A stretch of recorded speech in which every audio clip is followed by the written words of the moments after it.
சென்னை நங்கநல்லூரில் தபால் பெட்டியில் பாஸ்போர்ட்டுகள் கிடந்தது பற்றி சிபிஐ விசாரணை தொடங்கியிருக்கிறது. தொடர்பான கூடுதல் விவரங்களை செய்தியாளர் சுப்பிரமணியிடம் கேட்கலாம். கார்த்திகேயன், நங்கநல்லூரில் இருக்கக்கூடிய 48வது தெருவில் தபால் நிலையம் செயல்பட்டு வருகிறது. அங்கு இருக்கக்கூடிய வாசலில் இருக்கக்கூடிய தபால் பெட்டியில் தான் இந்த 50 பாஸ்போர்ட்டுகள் கண்டெடுக்கப்பட்டிருக்கிறது. அதாவது கடந்த 2ஆம் தேதி 23 பாஸ்போர்ட்டுகளும், அதே போல 6ஆம் தேதி 14 பாஸ்போர்ட்டுகளும், 8ஆம் தேதி 13 பாஸ்போர்ட்டுகளும் கண்டெடுக்கப்பட்டிருக்கிறது. குறிப்பாக இந்த 50 பாஸ்போர்ட்டுகளும் அதாவது பயன்படுத்த முடியாதவை என்பது முதல் கட்ட விசாரணையில் தெரிய வந்திருக்கிறது. இருந்தாலும் இந்த பாஸ்போர்ட்டுகளை யார் இங்கே போட்டு சென்றார் என்ற கோணங்களில் முதல் கட்டமாக பலவந்தாங்கல் போலீசார் விசாரணை நடத்தி கொண்டிருக்கிறார்கள். இதற்கிடையில் நேற்று மற்றும் நேற்று முன்தினம் 2 நாட்களும் சிபிஐ அதிகாரிகள் இந்த சம்பவ இடத்திற்கு வந்து விசாரணை நடத்தி சென்றிருக்கிறார்கள். குறிப்பாக இந்த பாஸ்போர்ட்டுகள் யார் இங்கே போட்டு செல்கிறார்கள், இது மத்திய அரசு துறையை சார்ந்த ஒரு பிரச்சனையாக கருதப்படுகிறது. எனவே இதன் காரணமாகத்தான் சிபிஐ அதிகாரிகள் இந்த விசாரணையை கையில் எடுத்திருக்கிறார்கள் என்று சொல்ல வேண்டும். இந்த பாஸ்போர்ட் பயன்படுத்த முடியாத பாஸ்போர்ட் என்ற காரணத்தில் மட்டுமல்லாமல் இந்த பாஸ்போர்ட்டை யார் இங்கு போட்டு செல்கிறார்கள், பாஸ்போர்ட் அதிகாரிகளுக்கு யாருக்காவது தொடர்பு இருக்கிறதா என்ற கோணங்களில் சிபிஐ அதிகாரிகள் தங்களுடைய விசாரணையை தொடங்கி இருக்கிறார்கள். அது மட்டுமல்லாமல் பலவந்தாங்கல் போலீசாரும் பல்வேறு கோணங்களில் இந்த சம்பவம் தொடர்பாக விசாரணை நடத்தி கொண்டிருக்கிறார்கள். குறிப்பாக இந்த பாஸ்போர்ட்டில் இருக்கக்கூடிய முகவரிகள் அதில் ஒன்று அமெரிக்காவை சேர்ந்தது என்பது தெரிய வந்திருக்கிறது. அதே போல மகாராஷ்டிரா, தஞ்சாவூர், திருச்சி, மதுரை, சென்னை ஆகிய பகுதிகளை சேர்ந்தவர்களுடைய பாஸ்போர்ட் என்பது விசாரணையில் தெரிய வந்திருக்கிறது. பிற மாவட்டங்கள், அதாவது தஞ்சாவூர், மதுரை, திருச்சி ஆகியுள்ள மாவட்டங்களில் உள்ள காவல்துறைக்கும் தகவல் தெரிவிக்கப்பட்டு அந்தந்த முகவரிக்கு சென்று காவல்துறையில் தங்களுடைய விசாரணை நடத்தி கொண்டிருக்கிறார்கள். இதே போல சென்னையில் இதுவரை 10 பேரிடம் விசாரணை நடத்தப்பட்டிருக்கிறது.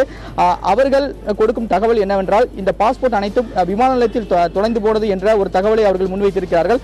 ஆனால் இந்த பாஸ்போர்ட்டுகள் தொடர்பாக புதிய பாஸ்போர்ட்டுகளை நாங்கள் பெற்றுவிட்டோம் என்ற தகவலையும் அவர்கள் கொடுத்திருக்கிறார்கள். கார்த்திகேயன், சுப்பிரமணி, இந்த அஞ்சல் பெட்டியில் பாஸ்போர்ட்டுகள் இருப்பது எப்படி கண்டுபிடிக்கப்பட்டது? காவல்துறையினருக்கு எப்படி இந்த தகவல் கிடைத்தது? முதலில்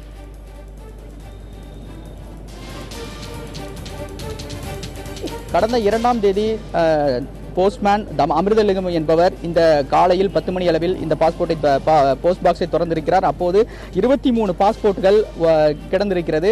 உடனடியாக காவல்துறைக்கு தெரிவிக்கப்பட்டது. பலவந்தாங்கல் போலீசார் சம்பவ இடத்திற்கு விசாரணை நடத்தினார்கள். இதன் தொடர்ச்சியாக 23 பாஸ்போர்ட்டுகளும் பாஸ்போர்ட் அலுவலகத்தில் ஒப்படைக்கப்பட்டிருக்கிறது. அதன் தொடர்ச்சியாக அதே பணியில் இருக்கக்கூடிய அமிர்தலிங்கம் மீண்டும் 6ஆம் தேதி பணிக்காக அந்த போஸ்ட் பாக்ஸை திறந்திருக்கிறார். அப்போது 14 பாஸ்போர்ட்கள் கண்டெடுக்கப்பட்டது. அதன் தொடர்ச்சியாக 8ஆம் தேதி திறந்தபோது 13 பாஸ்போர்ட்கள் கண்டெடுக்கப்பட்டது. இது தொடர்ச்சியாக பலவந்தாங்கல் போலீசார் இது தொடர்பாக தீவிர விசாரணை நடத்தி கொண்டிருக்கிறார்கள்.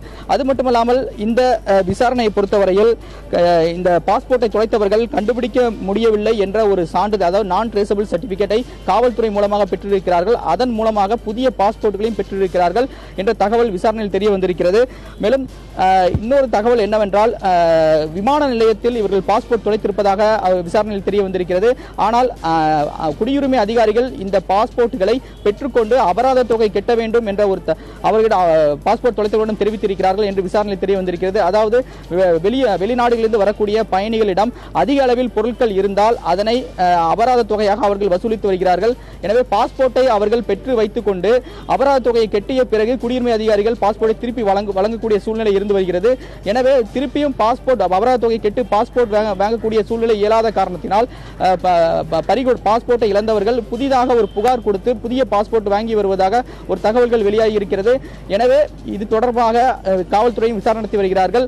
அது மட்டுமல்லாமல் புகார் கொடுத்தவர்கள் அனைவருமே தங்களுடைய பாஸ்போர்ட்டுகளை பேருந்து நிலையம், ரயில் நிலையம் இது போன்ற பகுதிகளில் துளைத்திருப்பதாக ஒரு தகவல்களை புகாரில் தெரிவித்திருக்கிறார்கள். எனவே இவர்கள் தரக்கூடிய தகவல்கள் முன்னுக்கு பின் முரணாக இருக்கிற காரணத்தினால் தொடர்ந்து விசாரணை நடத்தி வருகிறார்கள். அது மட்டுமல்லாமல் இந்த பாஸ்போர்ட்டை யார் இங்கு தபால் பெட்டியில் போட்டு செல்கிறார்கள் என்ற கண்டுபிடிக்கும் முயற்சியிலும் காவல்துறை தொடர்ந்து ஈடுபட்டுக் கொண்டிருக்கிறார்கள். இந்த ஒரு விஷயத்தில் என்னவென்றால், இந்த பகுதியில் கண்காணிப்பு கேமராக்கள் எதுவும் இல்லை. இந்த தபால் நிலையம் அருகே தான் ஒரு தனியார் வங்கி செயல்பட்டு வருகிறது. ஆனால் அங்கு கண்காணிப்பு கேமராக்கள் எதுவும் இல்லை. எனவே காவல்துறையினர் இந்த பகுதியில் ரோந்து சுற்றி கண்டுபிடிக்கும் முயற்சியிலும் காவல்துறையினர் ஈடுபட்டுக் கொண்டிருக்கிறார்கள். பாஸ்போர்ட்டுகள் விமான நிலையத்தில் தொலைக்கப்பட்டவை என்கிற அடிப்படையில் விமான நிலைய அதிகாரிகளிடம் விசாரணை நடத்துவதற்கான வாய்ப்புகள் இருக்கிறதா?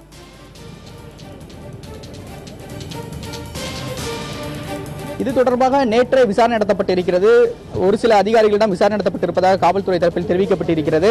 அது மட்டுமல்லாமல் புகார் அதாவது விமான நிலையத்தில் தொலைந்து போன பாஸ்போர்ட்டுகளின் முகவரிக்கு சென்று அவரிடம் விசாரணை நடத்தப்பட்டு அவர்கள் கொடுத்த தகவலின் அடிப்படையில் விமான நிலைய போலீசார் உதவியுடன் அந்த விமான நிலைய அதிகாரிகளிடம் விசாரணை நடத்தப்பட்டிருப்பதாக காவல்துறை தரப்பில் தெரிவிக்கப்பட்டிருக்கிறது. ஆனால் அதற்கொண்ட மேற்கொண்ட விவரங்களை காவல்துறை இதுவரை நமக்கு தெரிவிக்கவில்லை. கார்த்திகேயன், கூடுதல் விவரங்களுக்கு மீண்டும் உங்களை தொடர்பு கொள்கிறோம் சுப்பிரமணியன்.